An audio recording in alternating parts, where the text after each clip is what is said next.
तो जियोपॉलिटिक्स की दुनिया में ना कुछ भी परमानेंट नहीं होता। यहाँ दोस्त कब दुश्मन बन जाएं और दुश्मन कब दोस्त, ये सब मतलब और हितों का खेल है। और हाल ही में अमेरिका से एक ऐसी रिपोर्ट आई है जिसने इसी सच्चाई को एक बार फिर सामने ला दिया है। एक ऐसी रिपोर्ट जिसने दशकों पुरानी एक दोस्ती पर ही एक बहुत बड़ा सवाल खड़ा कर दिया है। तो चलिए आज इसी पूरी कहानी को परत दर परत समझने की कोशिश करते हैं। जरा इस लाइन को देखिए। ये एक बहुत ही चौंकाने वाली हेडलाइन है जो हाल ही में आई एक अमेरिकी नेशनल इंटेलिजेंस रिपोर्ट से ली गई है, और यही हमारी आज की पूरी बातचीत का सेंटर पॉइंट है। सोचिए, एक ऐसा बयान जो अमेरिका और पाकिस्तान के बीच दशकों पुराने रिश्तों पर कितने गंभीर सवाल खड़े करता है। देखिए, ये सिर्फ कोई अखबार की हेडलाइन नहीं है, बल्कि एक ऑफिशियल इंटेलिजेंस असेसमेंट का हिस्सा है जिसके दुनिया भर में असर हो सकते हैं। इसे कहते हैं एनुअल थ्रेट असेसमेंट रिपोर्ट। इसे अमेरिका की खुफिया एजेंसियां हर साल तैयार करती हैं, ये बताने के लिए कि उनके देश के लिए सबसे बड़े खतरे क्या हैं।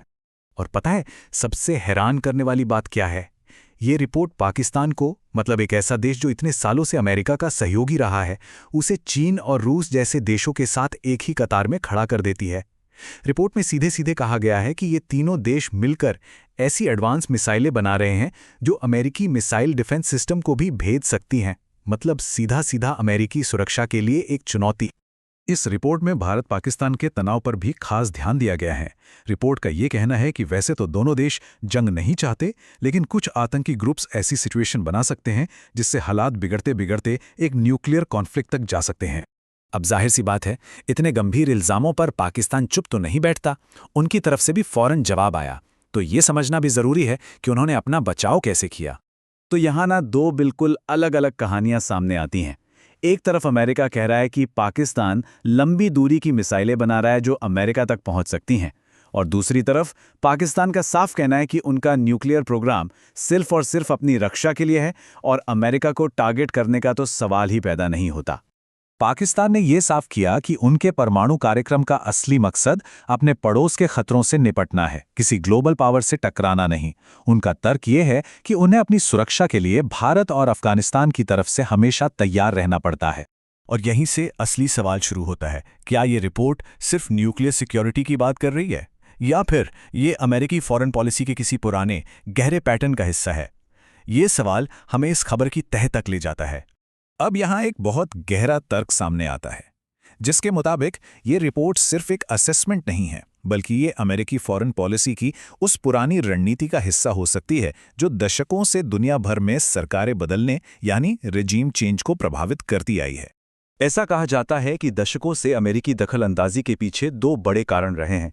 एक तो तेल जैसे एनर्जी सोर्स पर अपना कंट्रोल रखना, और दूसरा किसी भी नए देश को न्यूक्लियर पावर बनने से रोकना। और इतिहास गवाह है कि जब भी किसी देश की नीतियां इन दो अमेरिकी हितों के खिलाफ गई हैं, तो अमेरिका ने एक्शन लेने में देर नहीं लगा। इराक से लेकर चिली और अफगानिस्तान तक कहानी लगभग एक जैसी ही लगती है। जहां भी सरकारें अमेरिकी हितों के खिलाफ गईं, उन्हें अस्थिर करने की कोशिश की गई। ये कुछ ऐतिहासिक उदाहरण हैं जो उस पैटर्न की ओर इशारा करते हैं जिसकी हम बात कर रहे हैं।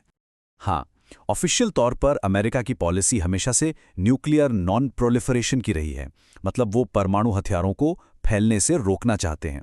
लेकिन इस पॉलिसी पर सवाल तब उठते हैं जब हम खुद अमेरिका के और दुनिया के परमाणु हथियारों के आंकड़े देखते हैं। ये जो टेबल है ना, ये अपने आप में एक पूरी कहानी कहती है। अमेरिका, जिसके पास खुद 3700 से ज़्यादा न्यूक्लियर हथियार हैं, वो उन देशों को खतरा बता रहा है जिनके पास बहुत ही कम हथियार हैं। तो यहाँ तर्क ये दिया जाता है कि अमेरिका असल में खुद दुनिया के लिए एक बड़ा खतरा है, लेकिन अपनी रिपोर्ट में वो दूसरों पर उंगली उठाता है। चलिए अब इस पूरे एनालिसिस के सबसे ज़रूरी हिस्से पर आते हैं कि इन सब घटनाओं का, इस पूरी रिपोर्ट का भारत के लिए क्या मतलब है। ये एक बहुत ही सीधा और चुभने वाला सवाल है। अगर अमेरिकी फॉरेन पॉलिसी वाकई एक ऐतिहासिक पैटर्न फॉलो करती है, जहां अपने हितों के लिए सहयोगियों को भी निशाना बनाया जा सकता है, तो क्या अगला नंबर भारत का हो सकता है? इस एनालिसिस के मुताबिक कुछ संकेत हैं जो चिंता बढ़ाते हैं, जैसे कि भारत में रिजीम चेंज का एक छिपा हुआ मकसद रखना, या फिर एक ऐसी कठपुतली सरकार बनाने की कोशिश करना जो अमेरिकी हितों को सबसे ऊपर रखे। इतना ही नहीं, भारत के नॉर्थ ईस्ट में चल रहे कथित सीक्रेट ऑपरेशंस और अमेरिका में आरएसएस और राव जैसी भारतीय संस्थाओं पर बैन लगाने की जो बातें उठ रही हैं, इन सबको भी उसी बड़े खेल का हिस्सा बताया जा रहा है। तो इस पूरे विश्लेषण का निचोड़ ये है कि भारतीय लीडरशिप को इस सिचुएशन को बहुत गंभीरता से लेना होगा। उन्हें एक ऐसे देश से आने वाले संभावित खतरों के लिए भी तैयार रहना होगा जिसे पारंपरिक तौर पर एक दोस्त और सहयोगी माना जाता है। अच्छा, अब इस खुफिया रिपोर्ट से निकली एक और भी ज्यादा हैरान करने वाली बात पर आते हैं। एक ऐसी बात जो दुनिया के समीकरणों को पूरी तरह से बदल सकती है। ये अमेरिकी खुफिया रिपोर्ट की एक और चौंकाने वाली बात है। एक तरह का कबूलनामा। ये उस पब्लिक नैरेटिव के बिल्कुल उलट है जिसमें हमेशा ये दिखाया जाता है कि यूक्रेन युद्ध में बहुत मजबूत है।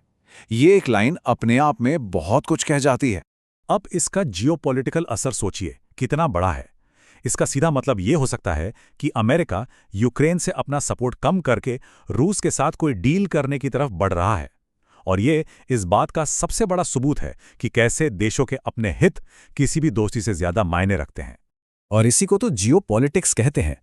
यहां कोई परमानेंट दोस्त या दुश्मन नहीं होता, सिर्फ परमानेंट इंटरेस्ट यानी स्थायी हित होते हैं। अमेरिका का ये संभावित कदम इस बात का एक क्लासिक उदाहरण है। और आखिर में यही सबसे बड़ा सवाल बचता है।